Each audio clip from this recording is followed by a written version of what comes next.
Bonjour à toutes, bonjour à tous pour une nouvelle vidéo sur Alform.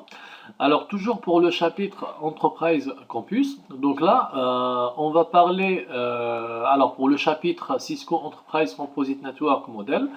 Donc là, on va faire un petit zoom sur la partie qui est la plus importante de ce modèle, donc l'Enterprise Campus. Alors, donc pour le plan de cette vidéo, on va parler des parties qui constituent cette grande partie Enterprise Campus. Ensuite, on va voir les avantages de ce modèle hiérarchique. Alors, donc la partie Enterprise Campus est divisée en 4 niveaux, ce qu'on a vu précédemment dans la vidéo précédente, donc qui respecte le modèle hiérarchique. Donc, la couche d'accès, la couche distribution, la couche core et la couche serveur farm. Donc la couche d'accès, donc c'est la couche au niveau ou bien le point d'entrée du réseau. Donc tous les utilisateurs vont accéder au réseau à partir de cette couche accès. Donc on peut trouver les switches qui permettent aux utilisateurs d'accéder au réseau lorsqu'on parle des utilisateurs. Donc pas forcément qu'ils sont branchés directement au niveau de ces switches d'accès. Donc ils peuvent se connecter via un point d'accès qui est branché à un switch d'accès. D'accord? Alors les switches qui sont utilisés en général pour cette partie access, c'est des switches niveau 2. D'accord? Donc généralement c'est des 2960. Alors, là maintenant, côté fonctionnalité, qu'est-ce qu'on peut mettre en place au niveau des switches d'accès? Donc, on peut mettre ou bien on peut créer des VLAN. Donc, le routage, il se fera au niveau de la couche distribution et non pas au niveau de la couche accès. Donc, au niveau de la couche de distribution et au niveau de la couche core pour faire du routage. Alors, maintenant, côté fonctionnalité, donc au niveau de la couche d'accès, donc on peut créer des VLAN. On a des liens à des fast Ethernet, voire même des giga Ethernet. Généralement, c'est les liens qui vont vers les switches de distribution, surtout si on a une grande distance donc, entre les switches d'accès et les switches de distribution. Donc, le mieux, c'est d'utiliser de la fibre pour l'interconnexion entre ces deux couches, donc l'accès et la distribution. Alors, on a des fonctionnalités, on parle de POO, donc Power over Ethernet. Donc pour si on a des téléphones IP par exemple ou bien même des points d'accès. Donc on a parlé déjà de cette fonctionnalité. Donc ça permet de réduire ou bien d'éliminer certains câbles. D'accord?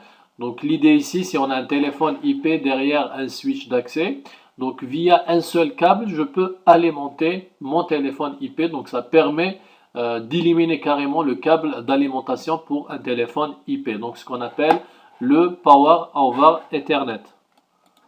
Alors si on veut juste faire un petit rappel, donc au niveau d'un switch d'accès, donc si le switch d'accès supporte cette fonctionnalité PoE, donc le Power over Ethernet, ça veut dire que je peux brancher un téléphone IP ici. Et derrière ce téléphone IP, je peux brancher un PC. D'accord? Donc là, ça permet d'éviter la consommation de deux ports pour ces deux équipements. En plus, même au niveau de ce téléphone IP, donc on n'a pas besoin de le brancher électriquement.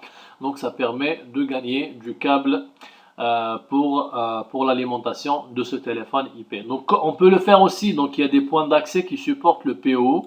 Donc je peux brancher un AP par exemple, un point d'accès, access point, et donc les utilisateurs peuvent se connecter via les RF, les radiofréquences, donc en Wi-Fi vers ce point d'accès. Donc si on a le PoE pareil, donc ce point d'accès, on n'est pas obligé de l'alimenter électriquement, donc il va être alimenté via ce câble Ethernet, d'accord? Ce qu'on appelle le Power over Ethernet, ça veut dire une alimentation à travers le câble Ethernet. Alors, donc on parle aussi de port sécurité. Donc, c'est une fonctionnalité qu'on a vue aussi dans l'ICND 2.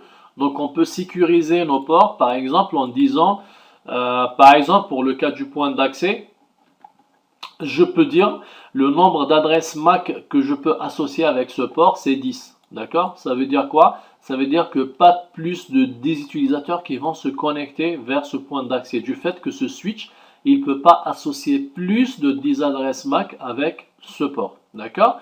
Donc ça, c'est une fonctionnalité qui est utilisée dans la sécurité. Le but, c'est quoi? C'est d'éviter un type d'attaque qui s'appelle le MAC flooding. D'accord? Le MAC flooding, ça veut dire quoi? Ça veut dire que celui qui va faire l'attaque, qui veut faire l'attaque, il va inonder le switch avec des adresses MAC. Du coup, qu'est-ce qui va se passer? Donc, il va saturer la table d'adressage MAC de ce switch et donc les autres utilisateurs ne peuvent pas se connecter au réseau. D'accord? Donc, ce qu'on appelle le port sécurité. Alors, on peut mettre de la qualité de service. Donc, généralement, au niveau 2, alors, la qualité de service, c'est un terme général, quality of service. D'accord? Donc, c'est pour favoriser un trafic par rapport à un autre, en quelque sorte, on va dire, pour gérer le trafic. Donc, pour le niveau 2, puisqu'on parle des switches d'accès, donc on parle plus de COS, donc Class of Service. D'accord? Donc, ça, c'est des choses qui sont abordées dans le cours qualité de service, c'est un cours sur 5 jours. Alors, donc là, on vient de parler de la couche d'access avec toutes les fonctionnalités qu'on peut intégrer. Maintenant, on passe à la deuxième couche du modèle Campus, donc c'est la distribution.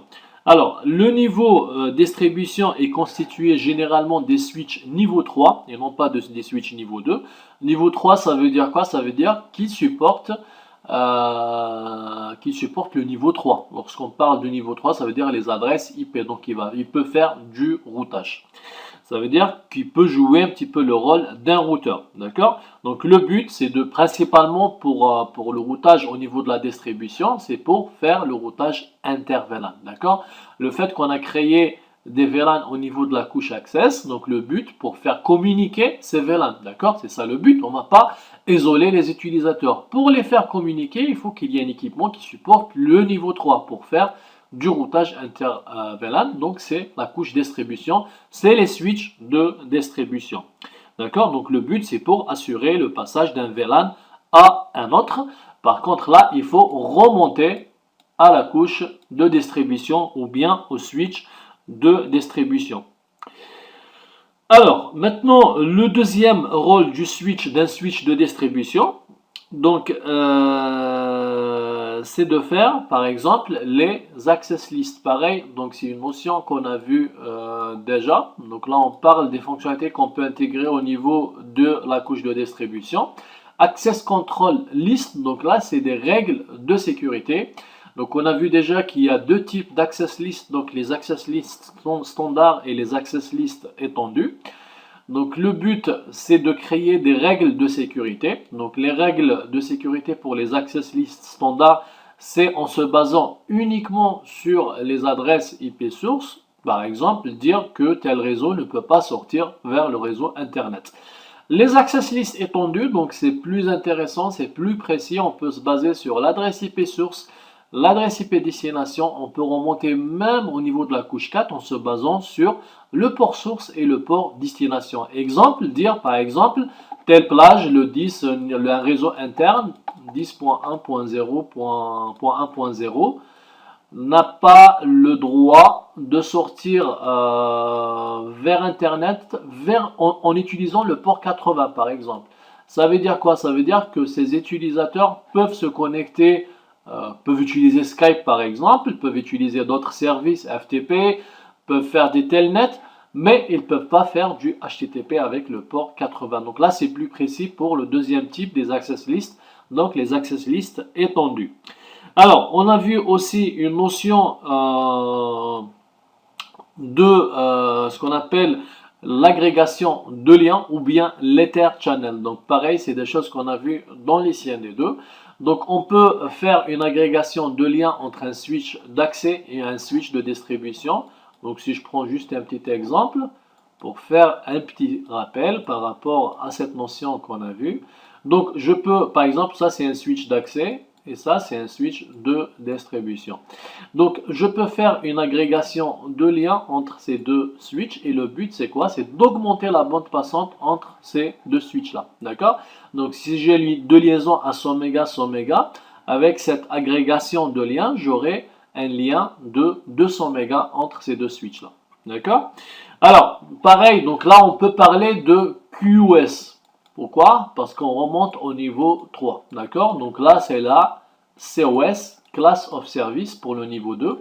Niveau 3, on parle plus de qualité de service. Ça veut dire qu'on va jouer sur les bits de la priorité au niveau d'un paquet, non pas au niveau d'une trame. Donc, ce qui est le cas pour les switches de niveau 2.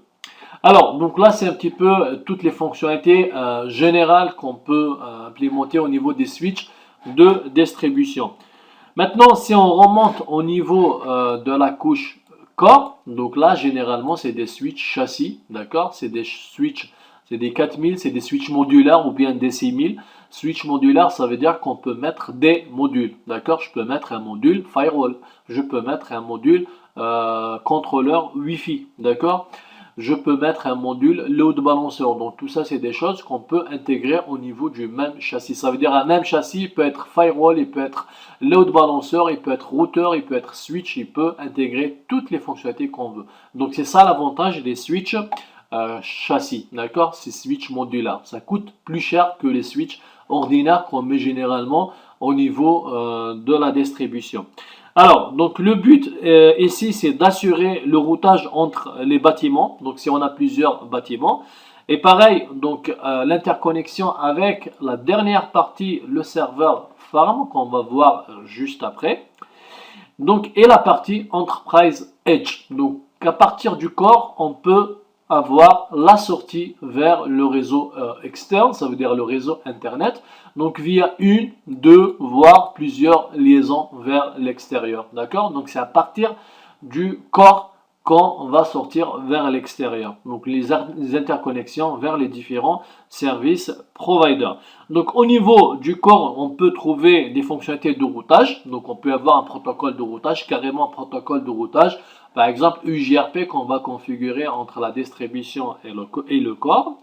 On peut avoir des fonctionnalités de redondance. Généralement, on a toujours de la redondance vers les switches de distribution et même vers les serveurs farm.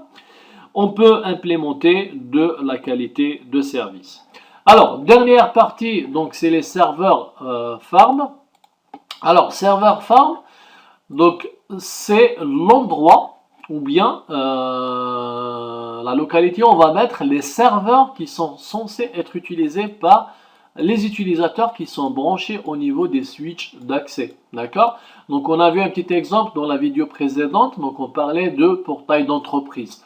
Donc ça, on va dire, c'est le meilleur exemple qu'on peut citer pour le genre de serveur qu'on met au niveau de cette ferme de serveurs. D'accord? Donc juste pour faire la différence par rapport aux serveurs qui sont censés être utilisés de l'intérieur et les serveurs qui sont censés être utilisés de l'extérieur. Donc serveur farm, c'est les serveurs qui sont censés être utilisés par les employés en interne. D'accord? Alors, donc, en gros, on a vu les quatre grandes parties du modèle Campus qui fait partie, il ne faut pas oublier, du modèle ECN. D'accord?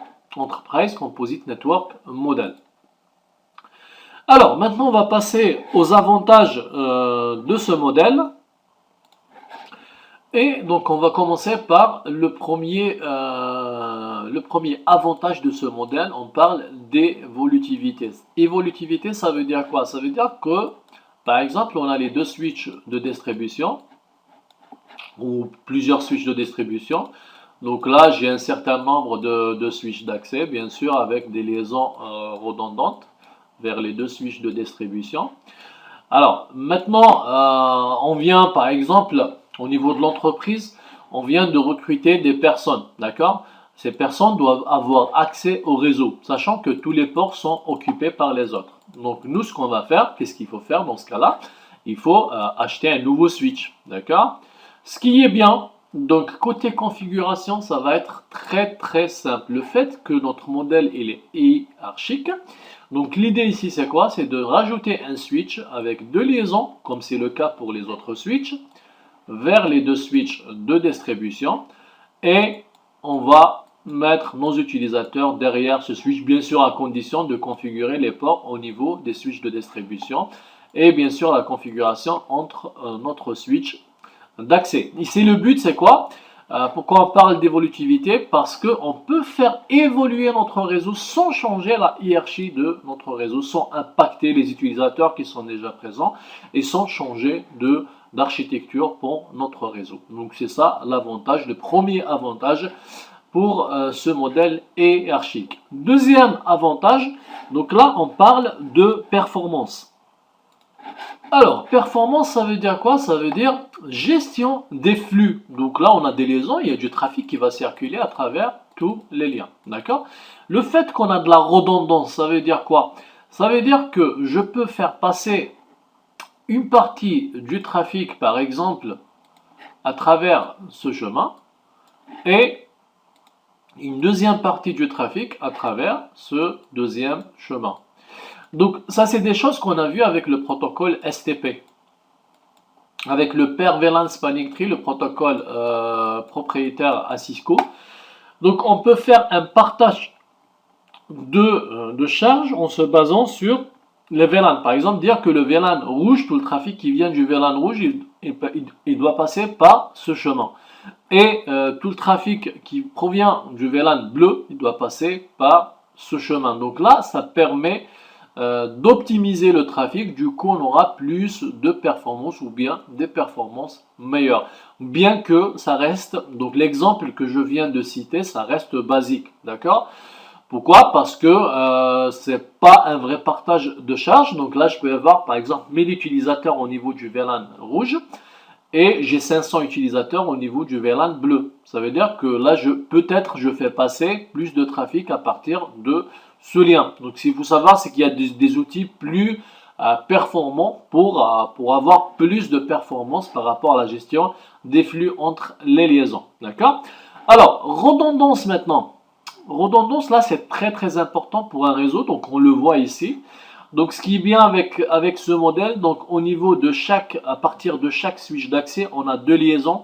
Une qui va vers le premier switch de distribution et une deuxième liaison qui va vers le deuxième switch de distribution.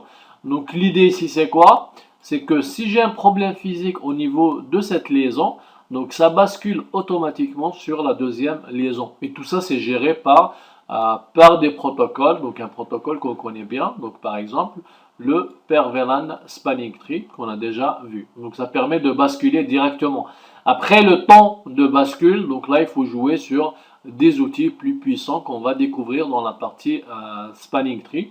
Donc de telle sorte à ce que il va basculer le plus tôt possible sur la deuxième liaison, surtout si on a du trafic qui est très très sensible comme la voix. Donc on a intérêt à faire basculer le trafic le plus rapidement possible sur la deuxième liaison. Alors donc là on vient de parler entre les deux couches accès et distribution, mais ça doit être la même chose si on a la couche core. Ça veut dire que si par exemple j'ai deux switch core, donc là c'est toujours bien de faire de la redondance vers les deux switch core. D'accord? Donc l'idée ici c'est quoi? C'est pareil, si j'ai un problème au niveau de cette liaison, donc le trafic ça bascule sur la deuxième liaison. Donc là on parle de redondance par rapport au lien, mais il ne faut pas oublier qu'on a de la redondance par rapport au switch aussi. Donc ici par exemple, à partir de ce switch d'accès, j'ai un problème physique carrément au niveau de ce switch. Donc le trafic, tout le trafic doit basculer, donc tout le trafic des utilisateurs, il va basculer vers cette liaison. Ça veut dire qu'il va vers le deuxième switch de distribution. Donc là, c'est une redondance par rapport aux liaisons et une redondance par rapport aux équipements. D'accord?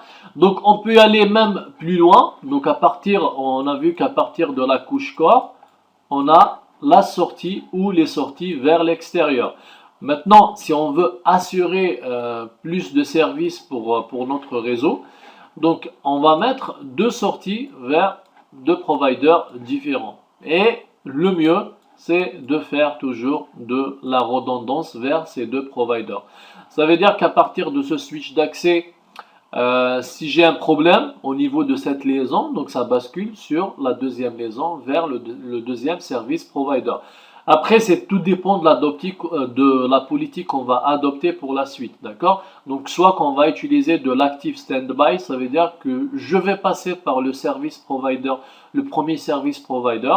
S'il y a un souci, je bascule sur le deuxième. Ou sinon, je peux faire un partage de charges entre les deux services providers. D'accord? Après, c'est tout dépend de la politique qu'on veut adopter. D'accord? Généralement, on a un meilleur débit au niveau d'une sortie vers un provider et une deuxième liaison juste pour combinaison de secours si on a un souci sur la première. D'accord? Généralement, on favorise toujours une liaison vers un provider qui coûte cher. Après, on a toujours une deuxième liaison temporaire, on va dire, qui coûte pas très cher, juste juste pour un cas d'urgence, d'accord? Une petite connexion ADSL par exemple.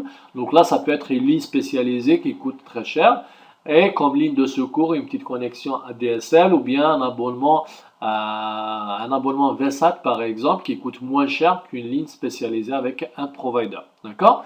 Donc on vient de voir le troisième avantage du modèle hiérarchique qui est la redondance. Alors, dernier avantage, donc on va parler, c'est divers. Donc là, on peut citer l'exemple, par exemple, par rapport à l'adressage, par exemple. Donc là, c'est au niveau d'un bâtiment, par exemple. Au niveau d'un bâtiment, j'ai ces deux switches. Ça, c'est un bâtiment. J'ai ces deux switches d'accès.